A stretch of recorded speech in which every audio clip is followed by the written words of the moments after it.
Hello, friends. Welcome back to another episode of The Talking Mexican. Let us give God all the glory through His Son, Jesus Christ. Amen. When I confessed to my best friend Ken in 1974, we had been friends since grade school, that something was wrong with me. Wrong in that I was attracted to persons of the same sex. I was 14 years old at the time. I believed it was the beginning of the end for me.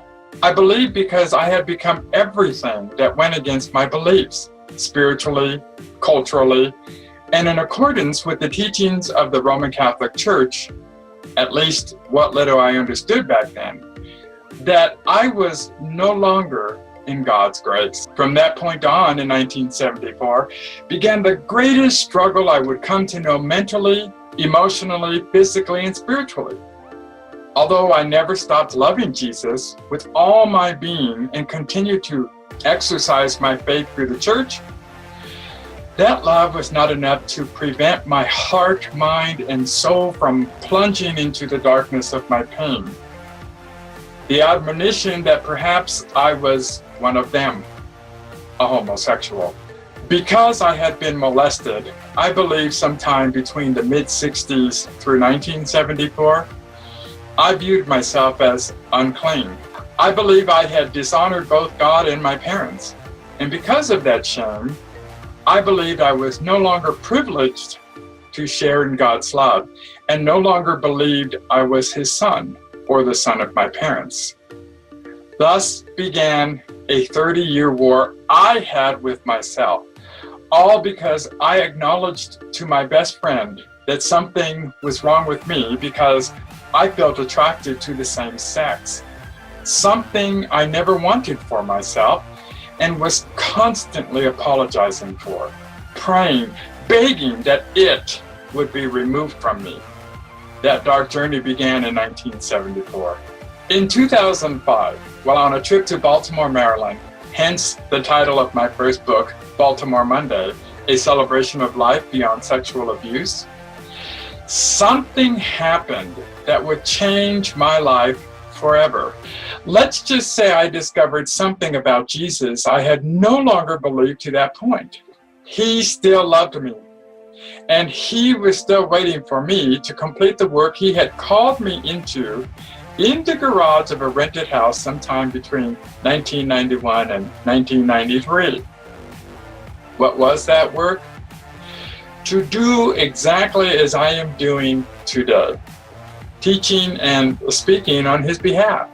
But more than that, I am trusting and believing in God's promises through Jesus, which in turn has given me a purpose moving forward. That revelation or aha moment in 2005 changed my life forever.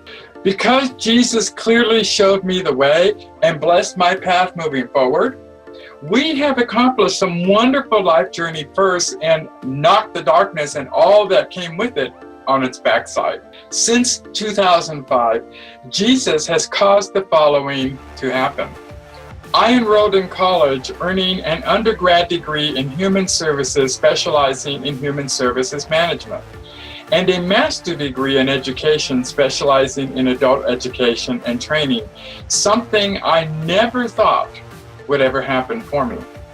I published 4 books: Baltimore Monday, A Celebration of Life Beyond Sexual Abuse, Two-Fist Running Horse, Let There Be Light, and 12 Doors Knocking. In 2007, 2 years after the trip to Baltimore, I was invited to be the keynote speaker before an audience of over 2,000 cosmetology students, teachers, and industry leaders from across 5 states at the Tulsa Convention Center. In 2008, I was invited as a guest speaker at the University of Tulsa. In 2009, I conducted my first Heroes and the Boogeyman workshop. And like my first speaking experience at Our Lady of the Desert Roman Catholic Church, located in Apple Valley, California, sometime during the mid to late 90s, where only 2 people showed up, it was a flop. However, it was also a learning experience. And that is exactly what I have come to learn about life and my relationship with Christ as well. It is always a learning experience and opportunity. Awesome though my accomplishments have been for me, they pale in comparison to the relationship I share with Jesus today and the work He is preparing me for tomorrow. Jesus does not care who I am. He already knows me. He cares about who I become and that I am willing to put Him first and others before myself. What happened yesterday is no longer important. It is only by the grace of God and the sacrifice of Jesus Christ on the cross that I am forgiven. Now it is up to me to take all those experiences, good and bad, and trust that Jesus will turn them into blessings for others.